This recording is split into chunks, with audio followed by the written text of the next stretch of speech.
Have you ever looked at another person and seen a quiet light in their eyes, a sense of calm in their heart, a strength in their step, even as the world around them is in chaos? And have you looked at others, or perhaps even yourself, and found only a constant exhaustion, a feeling of being lost, of wearing a costume for a play you never chose? The answer to this difference is not found in a new routine, or a book of teachings, or a promise of self-improvement. The answer is a path that leads not outward, but inward. An ancient wisdom I follow teaches that the journey of becoming yourself is not a battle. It is a returning. You do not destroy your softness or your strength. You learn to offer them from a place of deep knowing. So, what is the path of a soul that is at peace and alive with power? Today, I invite you to walk this path with me. If you are a woman weary from the weight of expectations, and you yearn to breathe with the rhythm of your own heart, this journey is for you. At its end is not a new person, but the true one who has been waiting patiently all this time. The first truth is this: the treasure is not in the marketplace, but in the mountain cave within. The modern world is a loud marketplace. It tells women to gather things from the outside: the perfect career, the perfect body, a life that looks good to others. But a strange emptiness comes from this. They gather and gather, yet their cups remain empty. They smile, but there is no warmth behind the smile. They reach the top of the mountain, but find no peace there. As a timeless wisdom reminds us, one who looks outside is dreaming. One who looks inside is beginning to wake. From the first days, a woman is taught to be a calm river, not a wild sea, to be gentle, to make others comfortable. She learns to curve her path around the rocks of other people's needs. She learns to quiet her own current, believing this is the only way to flow. This gentle river is the role you learned to play. The costume, it is not the water itself. But when a woman wears this costume for too long, she forgets the feeling of the water on her own skin. She mistakes the role for her own soul. Think of the one who holds a high position, admired by all. Yet each night, a silent tear falls, because she feels like a stranger in her own life. Think of the mother who tends to everyone's garden, yet her own is barren and dry. These are not signs of failure. They are a call to leave the noisy marketplace and enter the quiet forest of the self. And this inner forest, my lineage teaches, is not always serene. It is a wild, untamed land. It is where the parts of you that you have forgotten or judged now live. Here is where the shadow dwells, and in the shadow is not evil. It is simply the earth that has not seen the sun. In it lies the anger you were told was unladylike, the envy you were told was petty, the deep hunger to be free, to say no, to live a life not carved by others' hands. This is the fire you were taught to extinguish. But in putting out the fire, you also lost your warmth. We are not taught to destroy this shadow, but to learn from it, for it is part of your wholeness. It is the deep, dark soil from which the brightest flowers grow. A woman who is a stranger to her shadow will always feel a piece of her is missing, a quiet ache of, who am I? But when she dares to turn and face this fertile darkness, she begins to reclaim a lost power. Imagine a woman feels a sting of envy when another succeeds. The first teaching is to push it down, to pretend she is above it. She torments herself in silence. But what if she turned to face it? What if she listened to the envy not as a poison, but as a whisper? The whisper says, you too have this fire. You too have this hunger to grow. When she accepts this feeling, it no longer burns her from the inside. It becomes fuel for her own journey. An ancient teaching says, that which remains in darkness directs your life, and you will call it fate. How many women feel trapped in patterns? Why do my relationships always end in this same pain? Why can I not speak my own no, without a tremor in my voice? This is not weakness. This is the unseen current, pulling you from below. If you feel such a repeating current in your life, I invite you to acknowledge it, perhaps even write it down. To name it is the first step in seeing it. This is where the inner journey truly begins. Not with 10 minutes of meditation, hoping for a miracle. Not with a book of answers, but with the quiet courage to sit with yourself, just as you are. To look in the mirror of your heart and not turn away. It happens when you finally hear the small voice inside that says, I am tired. I am scared. I long for more than this. And for the first time, you do not hush that voice. The path has no map. It reveals itself in the moments you stop, you hurt, you question. It unfolds when you are brave enough to be still, quiet enough to hear the song of your own heart. A song you knew as a child, before the world told you to be silent. And then one day, you will do something not for applause, not for approval, but for the truth of your own being. You will say a gentle no. You will walk in a new direction. You will face a fear, and instead of running, you will breathe. This is not rebellion. It is your soul waking up. A woman at peace is not so because her life is perfect. She is at peace because she is true to the uncarved wood of her own being, even if it means she no longer fits in the boxes others have built. True confidence is not a degree or an accomplishment. It is the quiet, unshakable knowing, I am this, and this is enough. The path begins there, in the most honest conversation you will ever have, with the one who is always waiting within. The second path is reconnecting with the deep river inside. When a woman begins this journey, when she faces the shadows and the costumes she has worn, a profound change occurs. She is not only letting go of what she is not, she is beginning to remember what she has always been. In the quietest part of her inner world, she finds a flowing, sacred energy. This is not the image of perfection seen in the world. This is an ancient, wild, intuitive life force. It is what the wise ones call an archetypal energy, a primal power that flows through all time. My tradition teaches that within every woman there is this original essence of creativity, of wisdom, of connection to the rhythm of the earth itself. Yet, our world has often demanded this river be dammed.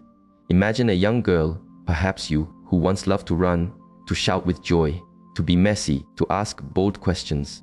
And as she grew, she was taught, a lady does not behave so. You are too much. And so the wild river within her, the voice of instinct, creativity, and sovereign power, was redirected. It was taught to flow in polite, narrow channels. As an adult, this woman carries a quiet thirst she cannot name. She seeks it in 1,000 places. But behind every perfect achievement, every controlled smile, there is a whisper. I have forgotten something. This is the song of the lost river. No one is born separate from this essence. It is written into the soul like a guiding star, a wellspring of creativity, intuition, softness, and connection. But this river is gentle, and under the pressure of a loud and demanding world, it can be forced underground. The energy does not disappear, it retreats. It waits.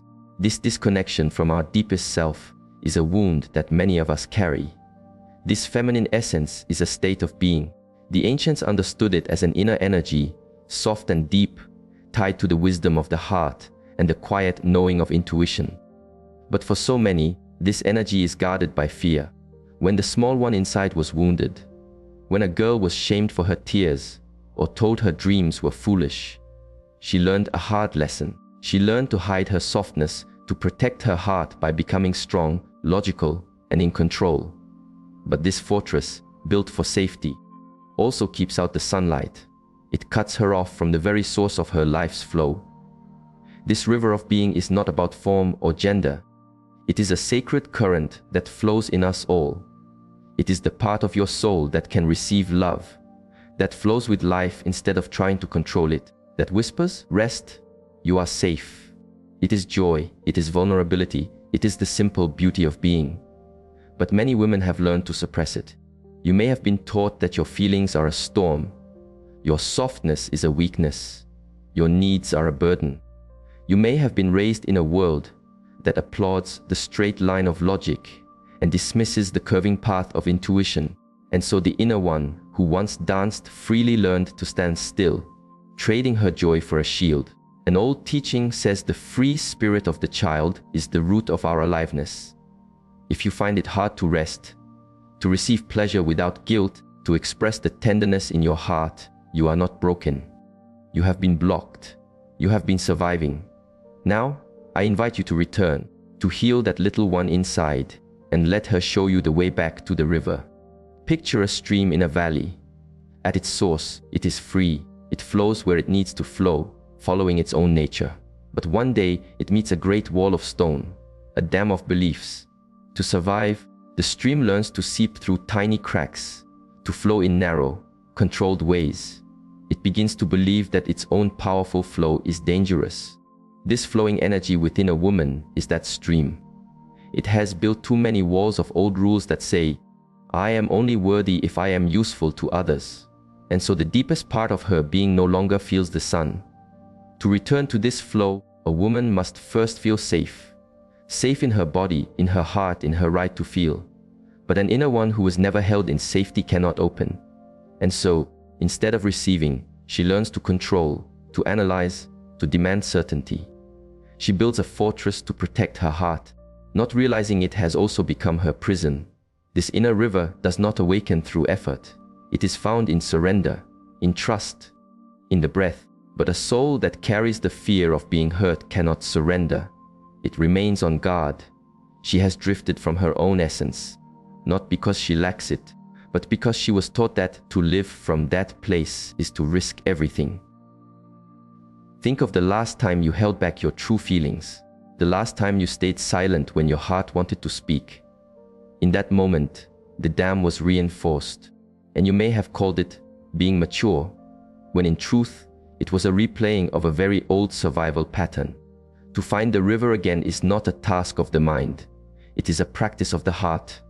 It is the spiritual work of reconnecting with your original soul through compassion and stillness.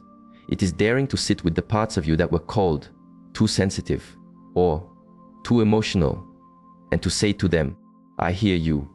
You belong here, you are me. When a woman begins this, she also reclaims a great and forgotten power, her intuition, the compass of the soul. It cannot be measured, but we have all felt it. A quiet knowing, a sense that this path is not true. Our world has taught us to dismiss this inner compass. We learn to trust the noisy voices outside instead of the silent guidance within. This intuition is the language of your deepest self. A woman disconnected from it is like a ship without a rudder. She is moving, but she does not know her way. When a woman begins to awaken this deep, primal flow, the current of her truest essence, the first thing she feels is often not peace, but disturbance. She is no longer the person she was, but she is not yet the person she is becoming. This is the beginning of what my tradition calls the great return, the journey to wholeness, not by becoming a perfect version of someone else, but by coming home to the unique, unrepeatable being that is you. The third path is the journey of individuation, or what I call becoming whole. An ancient wisdom does not teach that the goal of life is to become the best version of yourself. This is a language of the marketplace, of endless striving. There is no concern for perfection, for meeting some outer standard. The highest aim of a spiritual life is not to be better, but to be whole. This path of returning to wholeness is the journey of coming home to your true nature. This journey is not about adding something new. It is an act of peeling away. You remove all that is not truly you, the beliefs you have borrowed, the roles you have learned, the armor you have built to survive. It is the courage to face your shadow, the parts you have banished, and to welcome them home as part of your own sacred energy. It is to bring into the light the wounded child within, the buried feminine river, the memories that seem to mean nothing. This path does not lead to a flawless image. It leads down to the roots, to your wounds, to making peace with your own history, and learning to live with your entire self, the strong and the weak, the clear and the confused, the light and the dark. Only by holding all these pieces can you stop living a fractured life, a life of trying to be someone else, and begin to live one that is authentic, sovereign, and deeply your own. A woman who walked this path once told me, for 30 years, I was wearing a mask. I did what was expected. I smiled when my heart was breaking. But when I began the journey back to the little girl inside me, to the parts of myself I was taught to be ashamed of, I saw that I had never lived a single day as myself. After that, there was no going back. The journey to wholeness is not an easy one. There are times you will feel lost. You no longer belong to your old world, but you do not yet see the new one. This path requires the courage to walk into unknown territory, to face old pain, outdated beliefs, and fears without names. An old wisdom teaches that we cannot grow until we confront the voices in our head that are not our own. The echoes of our parents, of society, of old traditions. A woman on this path learns to separate her own voice from the echoes, not to reject them, but to discern. And here lies the great challenge the world will resist. When you change, you become a mirror, and not everyone is ready to see their own reflection. A woman who begins to say no instead of yes, who draws a line where there was none before, who stops trying to make everyone comfortable, is not becoming unkind, she is becoming true. But this truth makes others uneasy. They will ask, why are you so different? You used to be so much nicer. What they are truly saying is, I am not comfortable with the fact that you are no longer a person I can predict and control. A woman shared this story. She was the heart of her family, the one who fixed every argument, who absorbed every difficult emotion.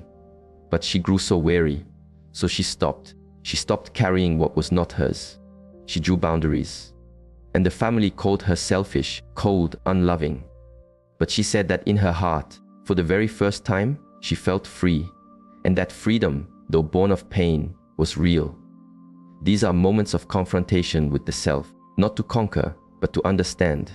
You are no longer divided between who you should be and who you are. A woman on this path begins to rebuild her inner world, her values, her relationships, her boundaries.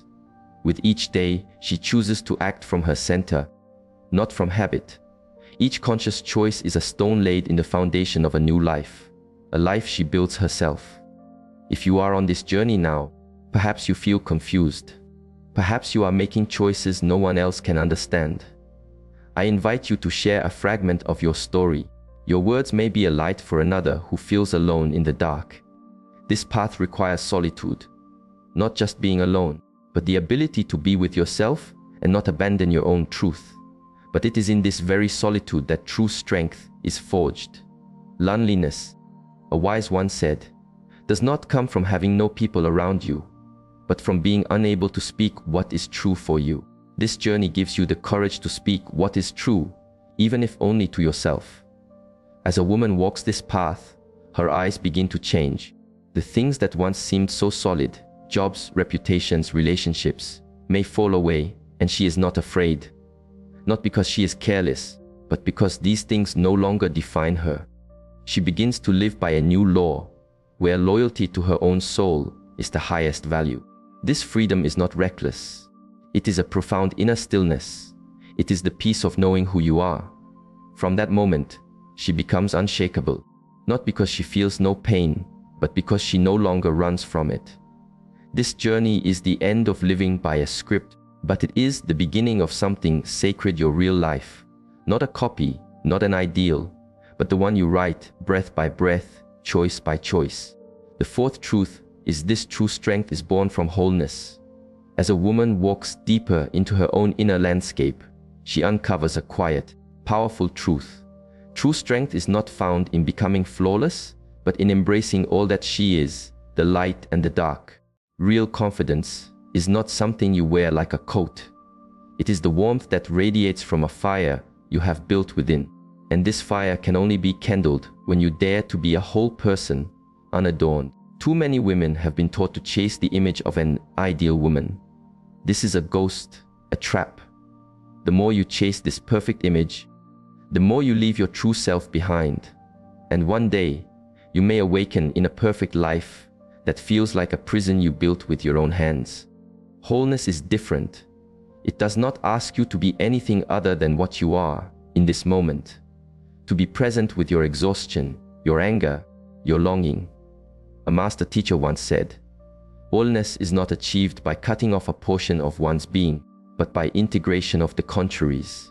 You cannot become whole by exiling the parts of yourself you do not like. They must be invited back to the council fire of your heart. Just as a day needs both sunrise and sunset, the more a woman denies her own shadow, her fear or her envy, the more it rules her from the unseen world. But when she dares to acknowledge these energies, to sit with them, to understand their message, they become a part of her strength. She becomes whole. Wholeness is also about returning home to your body, no longer treating it as a project to be fixed. Women are taught their bodies must meet a standard, be beautiful, be young, be acceptable. In the struggle to shape their bodies, they lose connection to this sacred vessel, this earth that carries their emotions, their history, their very life. How many women today move their bodies not from joy, but from a dislike of what they are? How many eat not to feel alive, but from fear? What if you were to ask your body, as if it were your wisest friend, what do you need? To truly listen, to move in a way that feels like freedom, to eat in a way that honors your life force. That is the beginning of feeling at home in your own skin.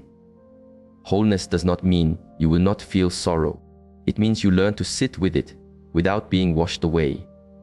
A strong woman is not one who never weeps, but one who knows her tears are a cleansing rain, not a sign of weakness. She learns that every wave of feeling is simply the great ocean of her own being, and that ocean is the source of all her power. When a woman begins to live from this place of wholeness, the world feels it. She no longer needs to prove herself. She does not need to perform to be loved, because she has already offered that complete love to herself. And this energy, the quiet power of a soul at peace with itself, is what makes her presence so deep, so true. This does not mean she has no flaws. It means she no longer fears them. She is not at war with herself. Because of this, the approval or disapproval of the world is like wind passing through a mountain valley. It is felt, but it does not move the mountain. She knows that if someone leaves because she is true to herself, they were not meant for her journey. And if they stay, it is because they too are brave enough to love what is real. Wholeness gives a strength that the world cannot give and cannot take away. It is the ability to hold yourself in your darkest hour. She has learned to be present with her own pain, without judgment, without running away, like a kind mother sitting with a hurting child. This presence is an unbreakable foundation. A wise one once wrote, "Only the paradox comes anywhere near to comprehending the fullness of life. Life is not a choice between good and bad, strong and weak. It is the dance of all of these things at once." A whole woman no longer tries to choose one side. She learns to dance with the paradox. And in that dance, she finds her freedom. And the final truth, the power of connection. When a woman steps out of the narrow box of perfection and into the open field of her wholeness, something remarkable happens. She no longer sees the world as a place of judgment, but as a living space for connection. She discovers that her own journey of healing is not just for her. It becomes a doorway for others. The traditions teach that no soul is an island. We are all part of a great, unseen web. This is especially true for women, who are connected by a river of shared experience that flows beneath the surface of time. When one woman awakens, she does not just change her own life. She sends a ripple back through her lineage. She begins to heal the silent sorrows of her mother and her mother's mother. One woman shared, "For 3 generations, the women in my family stayed in silence, in marriages that slowly crushed their spirit. I was the first to leave. I felt I had broken the chain. But when I looked at my daughter, I knew my choice was not just for me. It was for her. I was breaking a cycle of quiet suffering. In my own pain, I was carving a new path to freedom." The women watch one another, often in silence. The way you stand, the way you speak your truth, the way you refuse to shrink. These are not small things. They are silent permissions granted to other women who are watching, who are not yet ready to take that step. Your authentic being is a quiet teaching. You, too, can be this free. An old teaching says that when a great truth is awakened in one's soul, it stirs that same truth in those around them. The energy of a woman who is free, who lives without the mask, who is not ashamed of her depth, who is her own source of safety, spreads like a quiet fire. It is not advertised. It is felt. Have you ever met a woman who has walked through her own fire? Her gaze is different. It is not proud. It is deep. It is steady. Her presence carries a silent message. I have been in the darkness. I have found my way through. So can you. And so, simply by being who she is, she becomes a light for others on their path. The circles of women who gather in this spirit are sacred spaces. There is no competition, no need for perfect stories. It is a place where masks are laid down, where tears are honored, where truth can finally be spoken. In these circles, women do not fix one another with advice. They heal one another with their presence, with listening. This is the power of resonance. Each awakened soul is not a final destination, but a note in a great chord. A woman's soul does not live for herself alone. And the beautiful truth is this: when you begin to live from your center, you do not need to search for the right people. You become a vibration, and those who are on your frequency will find their way to you. Connection begins with energy, not effort. You stop holding on to relationships that ask you to be small. You learn that one moment of shared silence can be worth more than 1,000 empty words. And you begin to choose your company, not by what looks right, but by what feels true. Real connection does not make you smaller. It gives you space to grow. You find that you do not need anyone to be whole. But when you stand with other women who are also on their journey, you are no longer just I. You become Wu, a forest of souls, each imperfect and yet deeply true. And here is the final secret. A woman who is free from within not only breaks her own chains, her very existence questions the prison itself. She will make some uncomfortable, but for others, she will be living proof of a possibility they had not dared to imagine, that you can be fully yourself, and still be safe, and still stand tall, and still be free. Imagine a single seed buried deep in the cold earth of winter. No one sees it. No one praises it. It has no blossom, no proof of its future. But in the quiet and the dark, something is happening. The seed is breaking open, not to reach for the light, but to surrender to its own being. A woman on the path back to her own soul is like that seed. Every time she is honest with a part of herself she once left behind, the hard earth around her cracks. Every time she dares to say, "This is who I am," a root sinks deeper into her own truth. Wholeness does not come from a brilliant light somewhere ahead. It comes from the courage to stay in the darkness and not turn away from yourself. And the silence of a woman who has stopped trying to be someone else is the most powerful sound in the world. So if you are in a season where no one understands your path, where what was once familiar is falling away and what is new has not yet formed, be not afraid. This is not the end. It is the sound of the seed cracking open. And a seed only breaks its shell when it is, at last, ready to live. This journey does not promise a life without storms, but it promises something more profound. You will no longer have to leave yourself behind to survive them. You will live. Thank you for walking this path with me to the end. If these words found a home in your heart, I invite you to follow this channel and share this space. You never know when a simple message may be the water your own seed is waiting for.